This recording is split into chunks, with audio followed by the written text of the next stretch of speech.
le monde tourne. Direction la Birmanie, refusant de tirer sur leurs concitoyens. Les informations pullulent.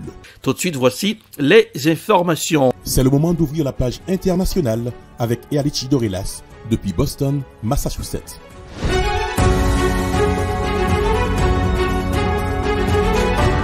Bonsoir à tous et à toutes, bienvenue dans la page internationale au grand journal du 14h, depuis la newsroom à la capitale des grandes universités du monde, Boston, Massachusetts, Erlichi Dorelas, pour présenter cette page internationale. À Jacques Mel pour présenter le grand journal, Lionel François et celui de Jean-Julien Roubans assure les manœuvres techniques. Bonsoir aux auditeurs de la radio évangélique Hosanna 102.3 FM.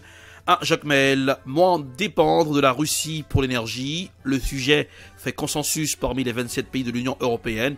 Depuis le début de la guerre en Ukraine, le prix du gaz et de l'électricité flambe pour faire baisser la facture et gagner en dépendance énergétique. La Commission européenne envisage des achats groupés. Voici un reportage signé France 24. Moins dépendre de la Russie pour ses énergies, le sujet fait consensus parmi les 27. Depuis le début de la guerre en Ukraine, les prix du gaz ou de l'électricité flambent. Pour faire baisser la facture et gagner en indépendance énergétique, la Commission européenne envisage des achats groupés de gaz, d'hydrogène et de pétrole. À l'image de ce qu'elle a pu faire pendant la pandémie, en passant des commandes communes de vaccins anti-Covid-19. La mesure est notamment soutenue par la France et l'Espagne. La garantie de l'approvisionnement énergétique et l'évolution du prix du gaz et de l'électricité. Il s'agit de deux éléments pour lesquels je pense que la Commission européenne peut, nous l'espérons, trouver une réponse équilibrée qui permettra à tous les pays de pouvoir répondre en fonction de la gravité de la situation sur ces deux aspects. En attendant d'acheter peut-être davantage de pétrole algérien ou de gaz norvégien, Bruxelles veut négocier sans attendre avec les États-Unis. La présidente de la Commission veut profiter de l'arrivée du président américain en Europe. Je vais discuter avec le président Biden pour arriver à privilégier les livraisons de gaz naturel liquide américain vers l'Union européenne dans les prochains mois. Nous visons des livraisons supplémentaires pour les 2 prochains hivers. Aujourd'hui, la Russie fournit 40% du gaz importé par l'UE et 46% du charbon. La Commission européenne prévient, quelles que soient les politiques décidées à l'issue du prochain sommet européen, il faudra du temps pour se défaire de cette dépendance. Elle ajoute, la solution devra aussi venir de l'augmentation de la part des énergies renouvelables. À un mois de cette guerre en Ukraine, des questions se posent autour d'un régiment appelé régiment Azov. Qui sont les soldats du régiment Azov? Voici un reportage signé LCI. Voici les dernières images diffusées par le régiment Azov. Au son d'une musique héroïque, ces hommes font exploser un pont de voie ferrée.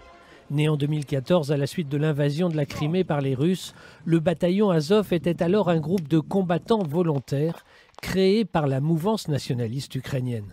La majorité d'entre eux appartiennent à une organisation paramilitaire qui s'appelait Patriotes d'Ukraine, tandis que d'autres aussi appartiennent à différents groupes de hooligans. Quelques centaines d'hommes, principal fait d'armes, la reprise de Mariupol aux Russes en 2014.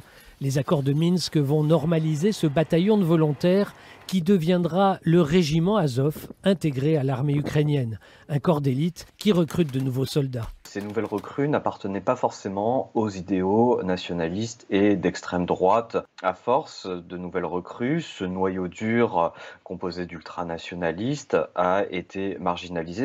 Le sigle d'origine du bataillon Azov, copie de celui de la légion SS Das Reich, a depuis été remplacé.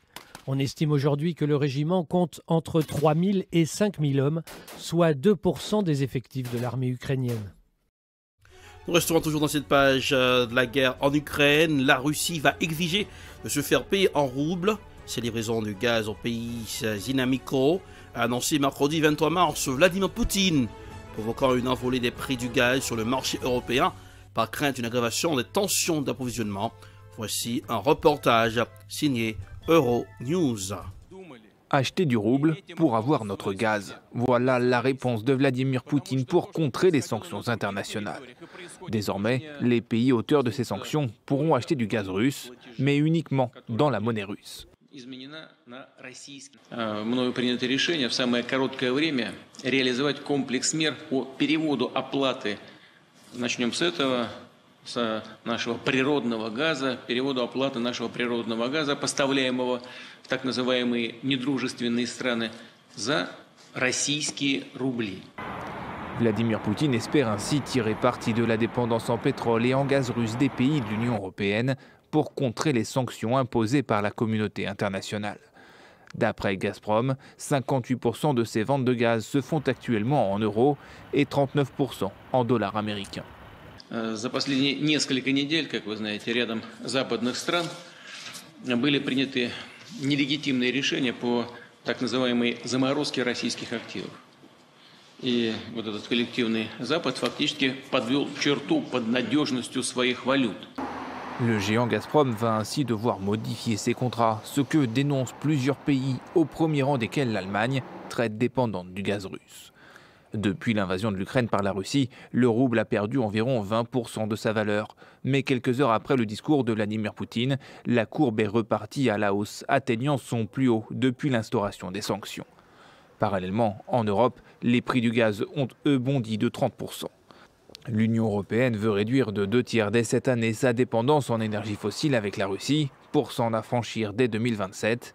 L'annonce de Vladimir Poutine pourrait accélérer cette transition. Laissons la guerre en Ukraine, direction la Somalie, l'attaque hier en Somalie. Une éminente députée figure de l'opposition, la législatrice Amina Mohamed Abdi, est décédée d'un attentat suicide près d'un bureau de vote de la ville de Beledweyne mercredi soir. Voici un reportage signé Africa News. Au lendemain de l'attentat à la bombe qui a causé la vie à 15 personnes en Somalie, les autorités ont signalé la présence d'une éminente députée somalienne parmi les victimes. Figure de l'opposition, la législatrice Amina Mohamed Abdi est décédée dans l'attentat suicide près d'un bureau de vote de la ville de Beledweyne mercredi soir. En campagne pour conserver son siège à l'Assemblée nationale chargée d'élire un successeur au président Mohamed Abdullahi Mohamed, elle était réputée pour critiquer le gouvernement somalien. Âgée de 40 ans, Amina Mohamed Abdi semblait être la cible de cet attentat suicide revendiqué par le groupe rebelle extrémiste islamique de Somalie, Al-Shabaab. Dakan Hassan, un témoin oculaire qui se trouvait à une distance de marche du bureau de vote, a expliqué qu'un kamikaze s'était précipité vers la députée et l'avait embrassée avant de se faire exploser. Le président Mohamed Abdullahi Mohamed et le premier ministre Mohamed Hussein Roble ont condamné l'attaque. 2 autres attaques extrémistes ont eu lieu à Beledweyne mercredi, tuant des civils et l'ancien législateur Hassan Douhoul. Les attaques de Beledweyne ont-elles eu lieu quelques heures après une attaque dans la capitale Mogadiscio. Retournons dans la guerre en Ukraine. Que dit la presse? La Russie a un plan global pour le monde, d'après Maurice Montaigne, ancien diplomate, ancien secrétaire général du Quai d'Orsay, qui répondait aux questions de Sonia Mabrouk sur Europe 1. Écoutons un extrait de sa déclaration sur Europe 1. Europe 1. À 8h13, votre invité Sonia Mabrouk fut conseiller diplomatique de Jacques Chirac. Bienvenue sur Europe 1 et bonjour Maurice Gourdeau-Montagne. Bonjour. Un mois après le déclenchement de la guerre en Ukraine, Joe Biden est donc arrivé en Europe, d'abord pour un sommet extraordinaire de l'OTAN. Il y aura le sommet UE-G7. On appelle cette séquence diplomatique, mais qu'est-ce qu'il pourrait en ressortir selon vous ? Alors, c'est important effectivement que le président américain vienne en Europe. Il vient en Europe dans un moment d'extrême tension, dans un moment où la situation est plutôt en train de s'aggraver, et il va se tenir dans 3 enceintes. Le sommet de l'Union européenne. On peut imaginer qu'il y aura, outre les 27, M. Zelensky sera là présent, et on va sans doute parler d'un fonds de solidarité et des sanctions, la manière dont elles s'exercent. Il y aura un sommet de l'OTAN, où là, on va parler de choses beaucoup plus graves, parce que il y a eu toutes ces armes qui ont été livrées par les pays de l'OTAN, les uns après les autres, dont la France, qui n'a pas dit à juste titre ce qu'elle avait livré, mais enfin ces armes, ce sont des missiles anti-chars, qui ont fait beaucoup de dégâts déjà, qui ont permis aux Ukrainiens de tenir bon. Ce sont des missiles solaires, qui ont permis d'avoir un ciel assez dégagé, et sans doute d'éviter beaucoup de bombardements. Et puis, ce sont des drones. Et puis quoi encore? Et ce sommet de l'OTAN va parler aussi de quelque chose qui est risqué, que dont la presse américaine commence à parler maintenant, qui sont d'éventuelles attaques chimiques. Où fixe-t-on les lignes rouges? Il va donc falloir vouloir le dire. Et puis il y aura le sommet du G7, un sommet exceptionnel du G7, c'est l'Allemagne qui est en présidence. Et là, on va sans doute essayer de nouer une relation étroite avec les Japonais et les Canadiens qui s'ajoutent à ces réunions. Cette mobilisation générale, vous avez raison, elle sert à quoi? Est-ce que nous ne sommes pas aujourd'hui, c'est un peu mon sentiment, comme en 1914, comme des somnambules? Il y a eu un livre qui a été écrit là-dessus par un auteur australien qui s'appelle Christopher Clark, qui est professeur à Cambridge. Et ces somnambules, ce sont en fait les pays qui en 1914 avancent à cause de leur système d'alliance sans regarder s'il n'y a pas une autre solution. La crainte qu'on peut avoir aujourd'hui, c'est qu'on va à la guerre. Est-ce qu'il n'y a pas un moyen d'en sortir? Précisément, est-ce qu'il y aura des voix qui vont être levées pour dire stop, n'y a-t-il pas un plan diplomatique au sens strict à proposer à l'Ukraine? On va s'arrêter, Maurice Gourde-Montagne, sur les différents éléments que vous venez de développer de grande importance. Je rappelle que vous étiez le conseiller spécial de Jacques Chirac de 2002 à 2007 et notamment lors de la guerre en Irak. Votre regard donc sur la puissance américaine nous intéresse. Vous l'avez dit, les États-Unis alertent en ce moment sur l'utilisation potentielle d'armes chimiques par Poutine. Il faut reconnaître qu'ils nous avaient alertés à raison sur l'invasion en Ukraine, mais il faut les croire parce que là, nous allons franchir, on le dit à chaque fois, un stade supérieur. Est-ce que cette menace aujourd'hui, qui est agitée, peut être réelle? Je pense qu'il faut prendre ces menaces au sérieux. Je pense qu'on n'a pas pris assez au sérieux ce que disent les Russes. Le président russe, depuis des années, avait dit qu'une extension de l'OTAN était une provocation. Il l'a dit en 2007. Et en 2008, il y a eu néanmoins une décision prise par un sommet de l'OTAN à Bucarest de faire entrer comme membres à part entière l'Ukraine et la Géorgie. La France et l'Allemagne, déjà à l'époque, avaient levé la main en disant « Attention, n'allons pas si vite ». Et on avait proposé un plan d'action à ces deux pays. Ensuite, il y a eu l'Union européenne qui a passé un accord d'association avec l'Ukraine, et les Russes, à nouveau, en 2014, se sont dit, ça y est, c'est un prélude à une entrée pleine et entière de l'Ukraine dans l'OTAN. Et à ce moment-là, ils ont pris des gages, le Donbass et la Crimée, car les Russes ne pouvaient pas imaginer une seconde que la Crimée entre dans l'OTAN, puisqu'ils ont eux-mêmes une base navale en location. Laissons Europe 1, à l'instant même, le président américain de Joe Biden donne une presse-conférence à Bruxelles, dans la capitale belge, dans le quartier général de l'OTAN. On va écouter un extrait de ce qui se passe à Bruxelles. Notre Régine Officine du sang pour nous pour recevoir le président américain Joe Biden. Voisins, coordonnant avec le G7 et l'Union européenne en matière de sécurité alimentaire et énergétique. J'en dirai plus demain. Nous annonçons également de nouvelles sanctions de plus de 400 individus et entités en alignement avec l'Union européenne. Plus de 300 membres du Douma, des oligarques et des entreprises de défense russes, en plus des 100 000 forces américaines en Europe actuellement pour défendre le territoire de l'OTAN. L'OTAN a également mis sur place 4 nouveaux groupements techniques en Hongrie, Bulgarie, Slovaquie et Roumanie. Poutine pensait que l'OTAN serait divisée. Lorsque je lui parlais en décembre et en janvier, il ne pensait pas qu'on allait pouvoir rester unis. L'OTAN n'a jamais été plus unie qu'il ne l'est aujourd'hui. Poutine obtient exactement l'inverse de ce qu'il escomptait.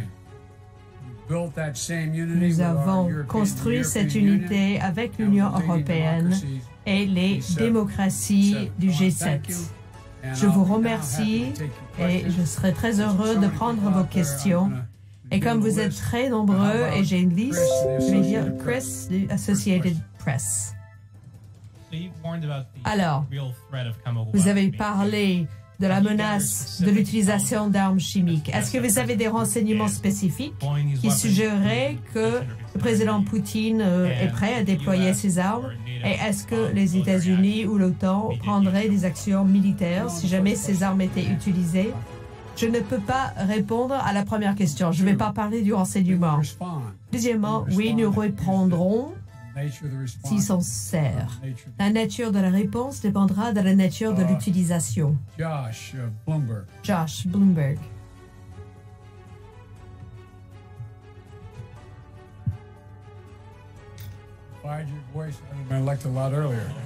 Si j'avais votre voix, j'aurais été élu bien plus rapidement. Alors, tout d'abord, depuis votre conversation avec le président Xi de la Chine, est-ce que vous avez vu des indicateurs d'action ou manque d'action de la part de la Chine pour savoir s'ils vont intervenir pour aider la Russie par la vente d'armes ou en fournissant de l'équipement? Est-ce que vous pouvez dire si la conversation a déjà porté sur un manque de nourriture et que feront les États-Unis pour la sécurité alimentaire? Concernant le président Xi Jinping, j'ai eu une conversation très franche avec le président Xi il y a 6 ou 7 jours. Je lui ai dit très clairement, sans le menacer, il faudrait qu'il comprenne la conséquence d'une aide à la Russie.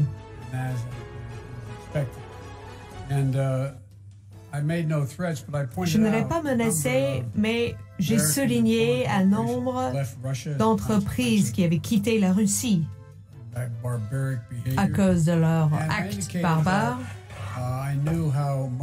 Et j'ai indiqué que je savais, parce que nous avons parlé longuement par le passé, je connais ses intérêts à avoir des relations économiques très saines avec l'Europe et les États-Unis. Je lui ai dit qu'il prendrait un grand risque si jamais il prenait des actions contraires. Je ne commenterai pas sur les détails de ce que nous savons ou ne savons pas suite à cette conversation.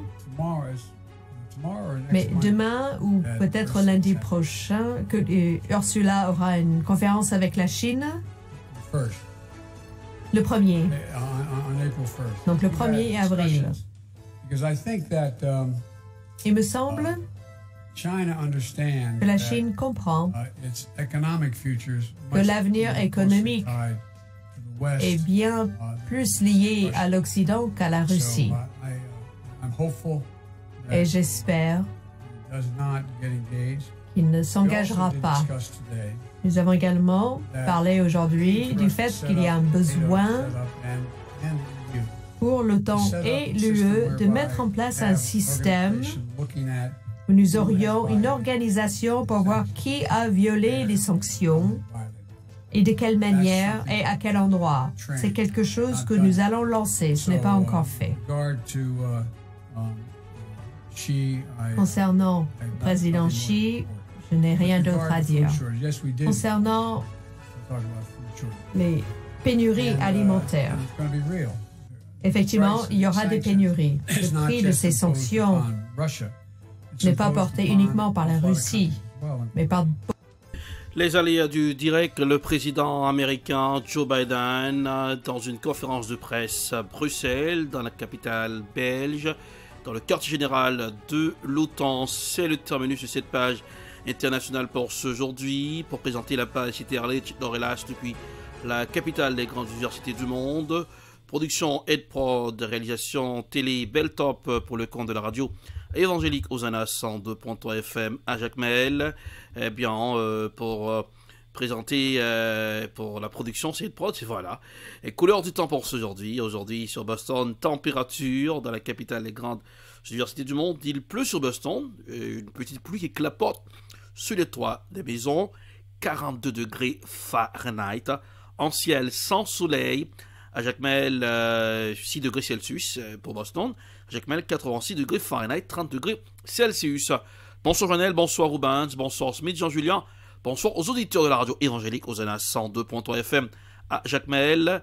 Passez un excellent jeudi. Bonsoir, rendez-vous, c'est pour demain. Au revoir, à demain. C'était la page internationale avec Erlich Dorelas.